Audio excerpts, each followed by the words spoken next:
হযরত মুআয ইবনে জাবাল খেজুর গাছের উপরে খেজুর গাছ পরিষ্কার করতেছে। মুআয ইবনে জাবাল তাকায়া দেখে নবীজির সাথে সাহাবীরা যাইতেছে, নবীজি সামনে হাঁটে, সাহাবীরা পিছে পিছে হাঁটতেছে। মুআয ইবনে জাবাল বলে, হায় রে পেট, তোর তাগিদে আমি গাছে শ্রম দিতেছি, আমি জন্মজুরের কাজ করতেছি। পেট যদি না থাকতো, খাওয়া যদি না লাগতো, সংসার যদি না থাকতো, ছেলে সন্তান যদি না থাকতো, ওই যে সাহাবীরা নবীর পিছে হাঁটে গো, আমি মুআয ইবনে জাবালও নবীজির পিছে পিছে হাঁটতাম। কিন্তু তকদিরের ফের, পেটে দিছি ক্ষুধা, এই জন্য কাজ করতে হয়। মুআয ইবনে জাবাল তাড়াতাড়ি খেজুর গাছ থেকে নাইমে গেছে, একটা দৌড় দিয়ে নবীজির সামনে গিয়ে দাঁড়াইছে, সালামটা দিছে। আল্লাহর নবী আগে হাত বাড়াই দিছে, কিন্তু মুআয ইবনে জাবাল নিজের হাত দুইটা পরিষ্কার করে পিছে রাখছে। আল্লাহর নবী ডাক দিয়া বলে, মুআয ইবনে জাবাল গো, আমি হাত বাড়াইলাম, তুমি কেন হাত বাড়াও না? মুআয ইবনে জাবাল বলে, হুজুর এই গাছ দিয়ে খেজুর গাছ পরিষ্কার করতেছিলাম। আল্লাহ রসুল গো, রহমতের রসুল গো, আমার জীবন আমি কি বলবো? নবীজি হাতের মধ্যে ধুলাবালি আছে, গাছের মতো ময়লা আছে, এই ময়লাগুলো হাতের মধ্যে লাগছে। ও নবীজি, আমি চাই না গো রহমতের রসুলের হাতেই ময়লা হাতটা দেব। আল্লাহ নবী ডাক দেখো, মুআয ইবনে জাবাল দাঁড়াও, তোমার হাতটা দিয়ে তুমি খেজুর গাছ পরিষ্কার করতেছিলা, জন্মজুরের কাজ করতেছিলা, বদলা দিতেছিলা, শ্রমিকের কাজ করতেছিলা, এই হাতটায় ধুল লাগাও বিদে তুমি আমার দিকে হাত বাড়াই দাও না, নিজের হাতটারে এত ছোট বর্ণে করলা কেন? মুআয ইবনে জাবাল গো, আমি নবী বইলা যাই দুনিয়ার প্রয়োজন মিটাইবার জন্য, পেটের তাগিদে, সন্তান পালার তাগিদে, পরিবার বর্গের ভরণ পোষণ করার তাগিদে যেই হাতের মধ্যে ময়লা লাগবে, ওই হাতের জন্য জাহান্নামের আগুন হারাম। খুশি না বাজার? জোরে কোন খুশি না বেদার? মদিনার থেকে 50 থেকে 55 মাইল দূর যুদ্ধ করতে গেছে, আল্লাহু আকবার, হযরত আবু যর গেফারি 55 মাইল দূর থেকে, 50 থেকে 55 মাইল দূর থেকে যুদ্ধ শেষ করে আবু যর গেফারি বাড়িতে আসছে। বাড়িতে আসার সঙ্গে সঙ্গে আবু যর গেফারি শরীরের মধ্যে জ্বর উঠে গেছে। হায় রে, আবু যর গেফারি বিছানায় শোয়া, নিজের বিবি মাথা টিপা দিতেছে, পানি দিয়ে দিতেছে, পট্টি ভিজে ভিজে আবু যর গেফারির চোখ মুখ মুছাই দিতেছে। আবু যর গেফারির স্ত্রীর এই আদর করার, সেবা শুশ্রূষা করার কারণে আবু যর গেফারির ঘুম এসে গেছে। বিবি আবু যর গেফারির চেহারার দিক তাকাই বলতেছে, একা একা মনে মনে বলতেছে, হায় রে, যদি আল্লাহর হাবিবের প্রিয় সাহাবী আবু যর গেফারি দুনিয়ার থেকে বিদায় হয়ে যায় গো, আবু যর গেফারির ঘরে, আমার স্বামীর ঘরে এমন কোনো সম্পদ নাই যা দিয়ে তার কাফনের কাপড় হবে। আল্লাহর হাবিবের প্রিয় সাহাবী দুনিয়ার থেকে বিদায় হয়ে যাইবে, কিন্তু তার কাফনের কাপড়ের ব্যবস্থা নাই। এই আফসোসে আবু যর গেফারির স্ত্রীর 2 ফোঁটা চোখের পানি আবু যর গেফারির গালের উপর পড়ছে। আবু যর গেফারির চেতনা ফিরে আসছে, ঘুম ভেঙে গেছে। বিবির দিকে তাকাই হাতটা বিবির গালের উপর দিয়ে বলে, বিবি গো, কাঁদো কেন গো, আমি কি তোমারে কষ্ট দিছিনি? বিবি ডাক দিয়া বলে, প্রাণের স্বামী, আপনি জীবনে আমাকে কষ্ট দেন নাই, আমার দিকে তাকান, কষ্ট হইবে না? না, জিন্দেগিতে কোনো কষ্ট দেন নাই। বিবি তাইলে কাঁদো কেন গো? বিবি ডাক দিয়া বলে, প্রিয় স্বামী, আপনি আল্লাহর হাবিবের জলিল কদর সাহাবী হযরত আবু যর গেফারি, যুদ্ধের ময়দান থেকে বাড়ি ফিরছেন, আপনার শরীরে জ্বর উঠে গেছে, আলামত তো ভালো দেখতেছি না। আজ এই অবস্থায় যদি দুনিয়ার থেকে আপনি বিদায় হয়ে যান, হে আমার প্রিয় স্বামী গো, আপনার ঘরের সামান তালাশ করিয়া দেখলাম আপনার কাফনের কাপড় কেনার টাকাও নাই, কাফনের কাপড়ও নাই। আবু যর গেফারি উঠে বৈশা নিজের বিবির মাথার উপর হাত দিয়ে বলতেছে, বিবি দুশ্চিন্তা করিও না, যেই মালিক তোমার স্বামীকে মৌতের বিছানায় ঘুম পড়াইবে, ওই মালিক তার কাফনের কাপড়ের ব্যবস্থা না করিয়া ঘুম পড়াইবে না। আবু যর গেফারির বিবি ডাক দিয়ে বলে, স্বামী কথা তো সত্য, কিন্তু কাফনের তো কিছু দেখতেছি না। ডাক দিয়া বলে, বিবি শোনো, সত্যি যদি আমি কাছাকাছি সময়ের মধ্যে অথবা যে কোনো সময় মরিয়া যাই, আমার লাশটাকে তুমি ঘরের মধ্যে রাইখা ওই কিনারে যাইয়া পাহাড়ের পাদদেশে দাঁড়াইবা। পাহাড়ের পাদদেশে দাঁড়াই একটা ছোট্ট করিয়া ডাক দিয়া বলবা, শুনছনি আল্লাহর হাবিবের প্রিয় সাহাবী হযরত আবু যর গেফারি আর দুনিয়ায় নাই। শুধুমাত্র এই কথাটুক বললে ঘরে আইসো, অল্প সময় অপেক্ষা করবা, দেখবা আমার দাফন কাফনের লোক আইসা গেছে। বন্ধুরা রে, বাবাজিরা রে, লালমনের বাইরা রে, ভোলার মানুষ গো, এই সিরাজি আপনাদের দেখে ইসলাম কবুল করছে। বাজান মনে রাইখা দিও, যা চাইছি বেশি পাইছি। জন্ম হয়েছি কোটি কোটি টাকার মালিকের ঘরে, জন্ম হইয়া দুনিয়াতে 500 টাকার নোট চোখে দেখছি। কিন্তু বন্ধুরা, যেদিন ঘর থেকে বেরিয়ে আসছি, কমের লোকেরা বলছে কোটিপতির ছেলে, ইচ্ছা করিয়া পথভ্রষ্ট হইয়া যাইতেছ, কপালে না জানি কত ভোগ আছে জানো না, না খাইয়া মরবা, ধুকে ধুকে মরবা। তখন তাদের দিকে তাকাই, আমার কনফিডেন্স, আমার আস্থা আমার আল্লাহর উপরে, আমার আল্লাহর উপরে আস্থা রাইখে বলছি, দুনিয়ার সমস্ত বাদশার বাদশা হইল আমার আল্লাহ। আমি আমার আল্লাহর কাছে যাইতেছি। এ বাজান আমার দিকে তাকাও, আমি আমার আল্লাহর কাছে যাইতেছি। আমার আল্লাহ আমাকে না খাওয়াইয়া রাখবে না। বাবা, খাওয়ানোর মালিক কে? ইজ্জতের মালিক কে? বাবা, ভরণ পোষণ কে দে?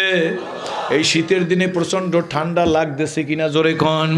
যদি জিজ্ঞেস করি ঠান্ডা কেমন, কি উত্তর দিবেন? বলবেন খুব শীত। যদি জিজ্ঞেস করি খুব শীত কেমন, আপনারা বলবেন কাল লাগে। আমি যদি জিজ্ঞেস করি কাল লাগে কেমন, রংটা কি, আপনারা বলতে পারবেন না। মাননীয় প্রধানমন্ত্রী বিরোধী নেত্রীর কাছ থেকে কোনো আইন জারি হয় নাই, প্রতিবেশী রাষ্ট্র নরেন্দ্র মোদীর পক্ষ থেকে কোনো চিঠিও পাঠায় নাই। জো বাইডেন এত বড় ক্ষমতাশীল, কিন্তু তার পক্ষ থেকেও কোনো চিঠিপত্র আসে নাই। শুধু আল্লাহর বিধানের মধ্যে পরিবর্তন হয়েছে। আল্লাহ পাক সেদিন বলছিল দক্ষিণ দিকের বাতাস উত্তর দিকে যাবি, বাতাসের নোটিশ দিয়ে দেশে উত্তর দিকের বাতাস দক্ষিণ দিকে যাবে। কি বলেন ঠিক না ঠিক? এই কারণে ঠান্ডা লাগে। ঠান্ডা কারো বাবার না। আমার শরীরে যেমন ঠান্ডা লাগে, প্রাইম মিনিস্টার শরীরেও সেই রকম ঠান্ডা লাগে। কোটিপতির যেমন ঠান্ডা লাগে, ভিক্ষুকেরও সেই রকম ঠান্ডা লাগে। এই বাতাসে হুকুম মানলো কার? আরো জোরে বলেন কার?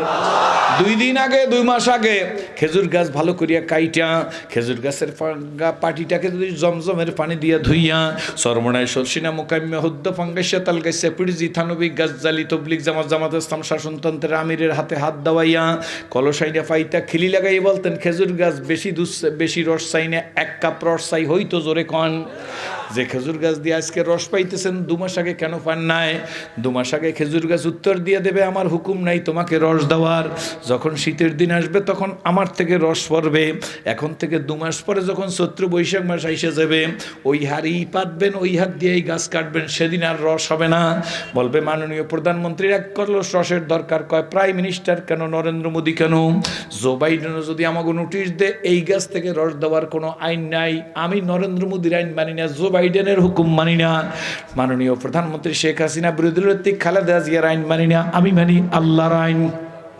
তার আইন জোরে বলেন। ওই দিন আমার উপরে আইন ছিল, আমি রস দিছি। আজকের আইন নাই, আমি রস দিতে পারি নাই। কি বলেন ঠিক না বেঠি?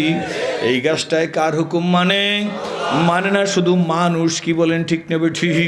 এই মানুষ সম্পর্কে আল্লাহ বলে ইন্নাল ইনসানা লিরাব্বিহি লাকানুত। ঠিক না বেঠিক? জোরে কন। নিশ্চয়ই এই মানুষ বড় নেমোখারাম। কারা? জোরে কন। খায় আমার ডা, সেজদাতে পীর বাবার পায়। সত্য না মিথ্যা? জোরে বলেন। গাছ বাতাস পানি সব কার হুকুম মানে? এই মাঠে 2 মাস আগে 3 মাস আগে আষাঢ় শ্রাবণ মাসে পানি থাকে কিনা?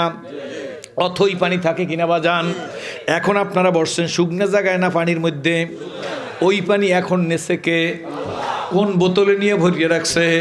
সেদিনের পানি আসতে বলছে, আজকের পানি যাইতে বলছে। পানিতে আল্লাহর হুকুম মানলো কিনা? যারা আল্লাহর হুকুম মানবে তাদের সামানের ব্যবস্থা আল্লাহর পক্ষ থেকে হয়ে যাবে। কি বলেন ঠিক না ঠিক? আবু জার গেফারির স্ত্রীকে ডাক দিয়ে বলে, শোন গো, আমি মারা গেলে ওই পাহাড়ের পাদদেশে গিয়াম ছোট্ট করে আওয়াজ দিয়া বলবি, শুনছনি আল্লাহর হাবিবের প্রিয় সাহাবী হযরত আবু জার গেফারি আর দুনিয়াতে নাই। জীবনটায় আমার কথা বলতেছি, সব জায়গায় বলিও না, প্রসঙ্গ আসছে সেই জন্য 1 মিনিটে শেষ করি। কনফিডেন্স, আস্থা ছিল মালিক তুমি ব্যবস্থা করবা। সব ব্যবস্থা করার মালিক কে? জোরে কন। ও সেরাজি তোরে পাইলে রাখছে কে? সাথে একটা কথা বইলে যাই, নতুন লোক তো প্রায় মাহফিলেই থাকে, স্কুল কলেজ ইউনিভার্সিটির ভাইরা, পথ হারা মত হারারা, আল্লাহকে মানো, আল্লাহকে যারা মানো না, ইসলাম বিদ্বেষী, ইসলামের পক্ষে, সবাইয়ের পায়ের উপর হাত দিয়ে আমি সিরাজি বইলা যাইবা যান।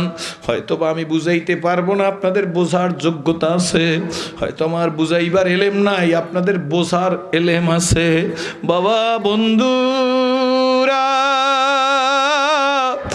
আমার আল্লাহকে ধরো, আল্লাহকে ধরো, আল্লাহর হুকুম মানো, আল্লাহর হুকুমের রশি গলায় লাগাও, মালিকের মহব্বতের রশি গলায় লাগাও সোনামণিরা।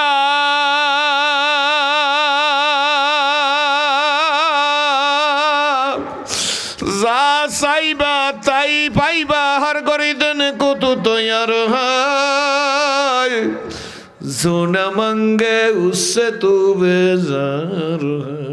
দুনিয়ার মানুষ চাইলে বেজার, আমার আল্লাহ না চাইলে বেজার। আল্লাহ, এরপর আল্লাহকে ধরবেন কি ধরবেন না, আল্লাহর হুকুম মানবেন কি মানবেন না। সোনামণি যুবকরা, তোমরা আমার ছোট ভাইয়ের মতো, বন্ধুর মতো, ছেলের মতো, তোমাদের কাছে আমি প্রথমে একটা কথা বলি, যদি আমাকে ভালো লাগে তাহলে তোমাদের কাছে বলতে চাই, কোনো মুরব্বীদের কাছে দাবি করব না।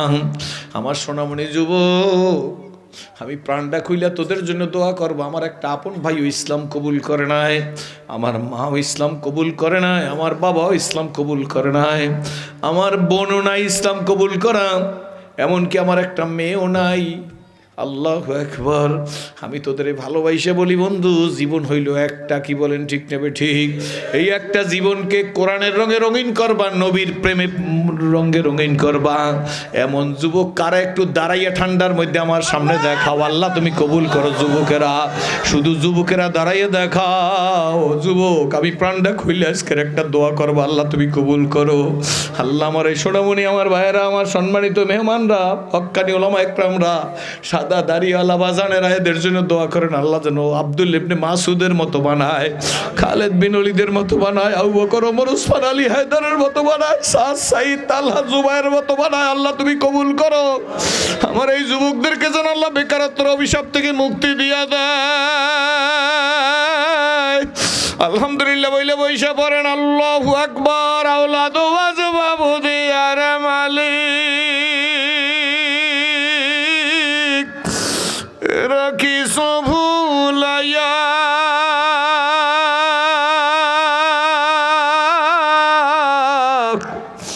কোন দিন জানি নিয়া যাইবা গো,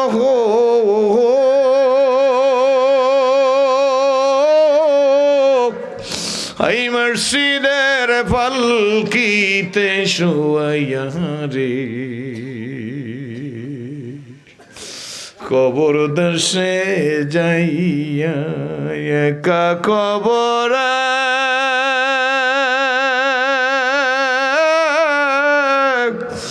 কেমনে রে থাকে মানুষ, ভাই বন্ধু বাপ মা সারিয়া রে।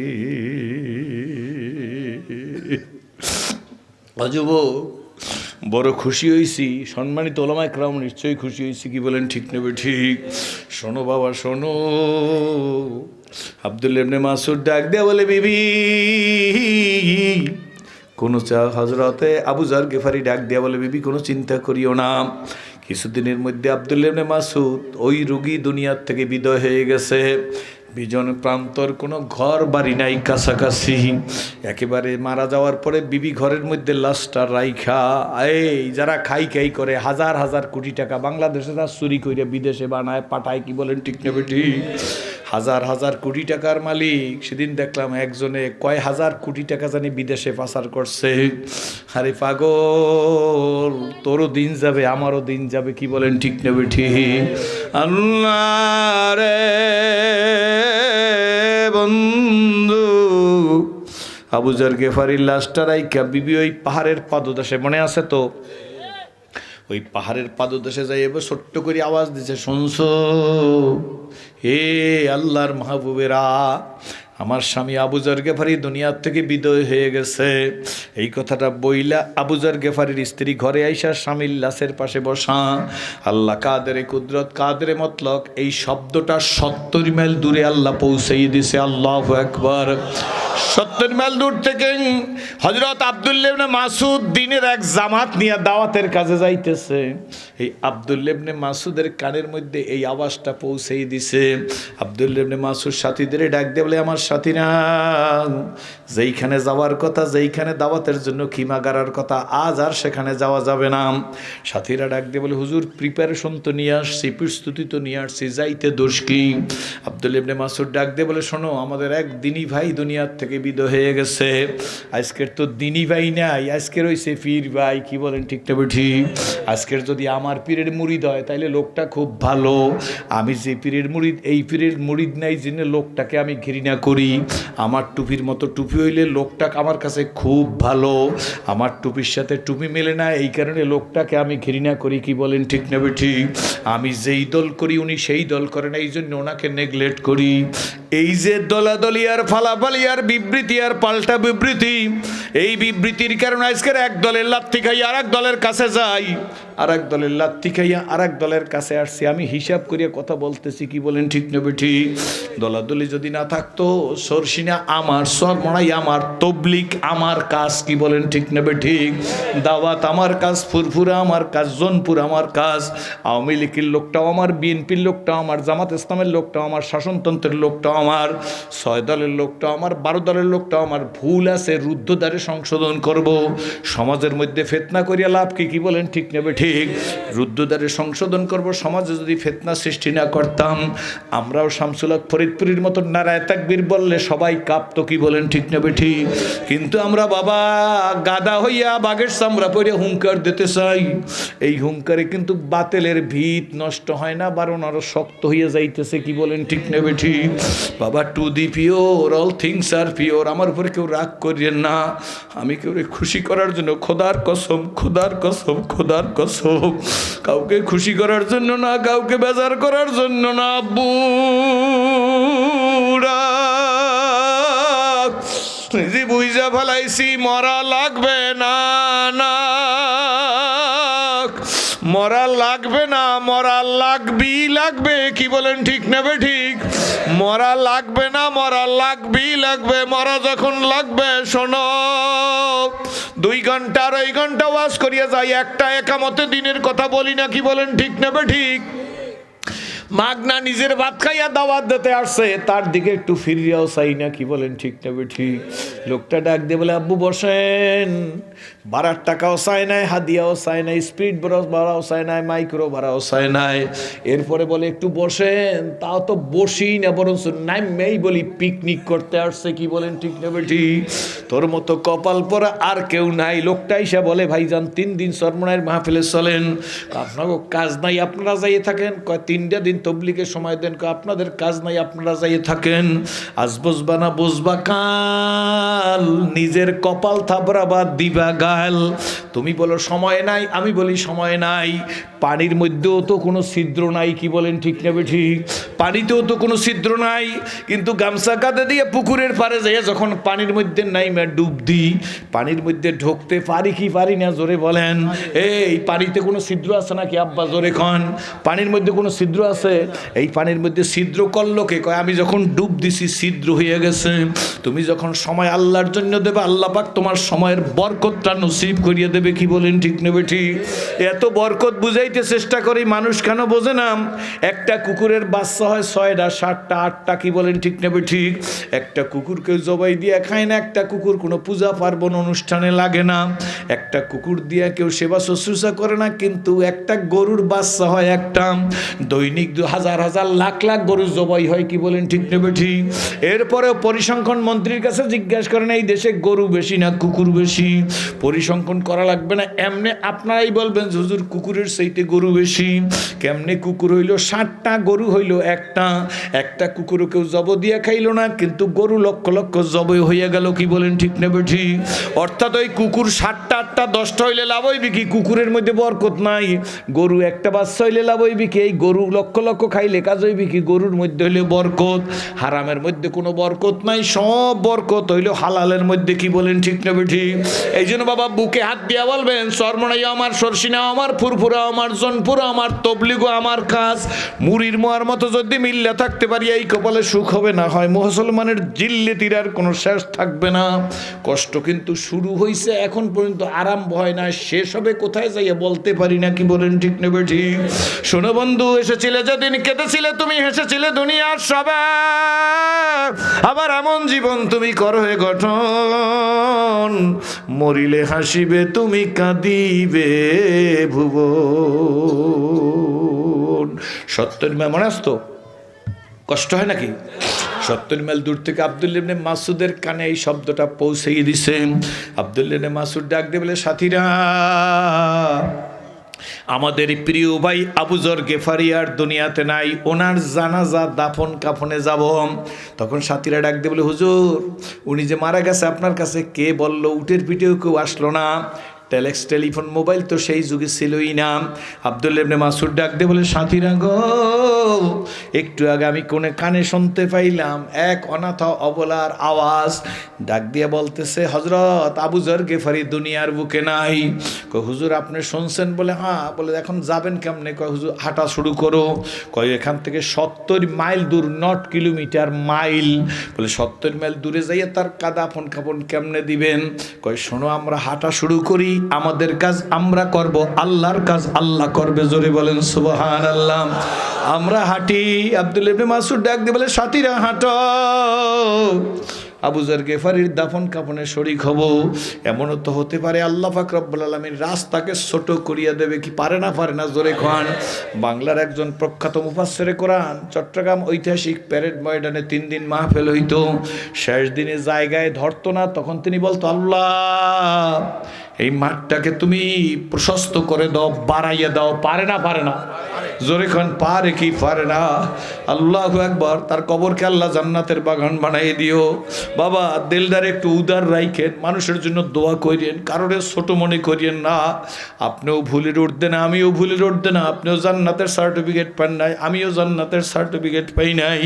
বরঞ্চ যেখানে পাইবে চাই, কুরাইয়া লইও তাই, পাইলেও পাইতে পারো অমূল্য রতন। আব্দুল্লাহ ইবনে মাসউদ হাঁটা শুরু করছে সাথীদের নিয়ে, আল্লাহ রাস্তা ছোট করিয়ে দিয়েছে। জোরে কোন সুবহানাল্লাহ। যেই সময় যাওয়ার কথা তার আগে চলে গেছে। আবু যর গেফারির ঘরের সামনে যাইয়া আব্দুল্লাহ ইবনে মাসউদ ডাক দিয়ে বলে, হে আমাদের বোন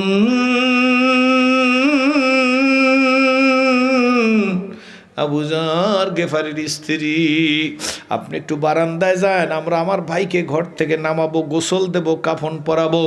আবু যর গেফারির স্ত্রী বারান্দায় গেছে, সাথীরা নাই, আব্দুল্লাহ ইবনে মাসউদ সহ লাশ ধরিয়া বারান্দায় উঠানে বাইর করিয়া তারপরে তারা ঠিকভাবে গোসল দিতেছেন। বন্ধু বান্ধব যখন গোসল দেওয়া হয়ে গেছে, একজন আরেকজনের মুখের দিকে তাকায়, আর একজন আরেকজনের মুখের দিকে তাকায়, আর প্রত্যেকের চোখ দিয়া দর দর করিয়া পানি ভরে। আবু যর গেফারির ঘরের মধ্যে ডুইকা দেখে এমন কিছু নাই যা দিয়া তার কাফনের ব্যবস্থা করা হবে, এমন কোনো সম্পদ নাই যা দিয়া বাজার থেকে কাফনের কাপড় কিনে আনবে।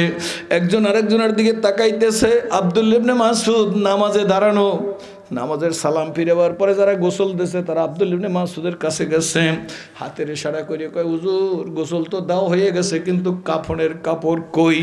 আব্দুল্লাহ ইবনে মাসউদ কেঁদে ফেলছে, কাফনের কাপড় দেখো না? বলে না, চিন্তা করিও না, যে মালিক আমাদের ভাই আবু যর গেফারিকে মৌতের বিছানায় ঘুম পড়াইছে, সেই মালিক আমার ভাই আবু যর গেফারিকে বেইজ্জত করবে না। বলে হুজুর কথা তো ঠিক, কিন্তু তার কাফনের কাপড় কোথায়? আব্দুল্লাহ ইবনে মাসউদ ভাইয়ের কাছে আইসা আবু যর গেফারির কাফনের কাছে আইসাম, তার মাথার মধ্যে পাগড়ি বাঁধা ছিল। আব্দুল্লাহ ইবনে মাসউদ মাথার পাগড়ি খুলে হাতের মধ্যে নিয়ে বলেন, নে নে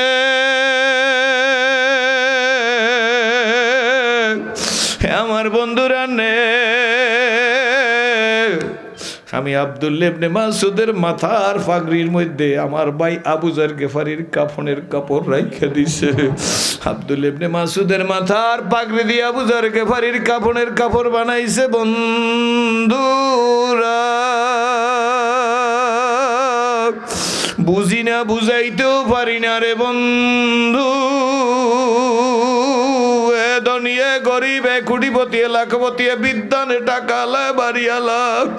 দুনিয়াতে ছেলে সেন্সি ছেলের ক্ষতি হইলে কান্না আসে। দুনিয়াতে মেয়ে সেন্সি মেয়ের বিয়া না হইলে দুশ্চিন্তায় পড়ি।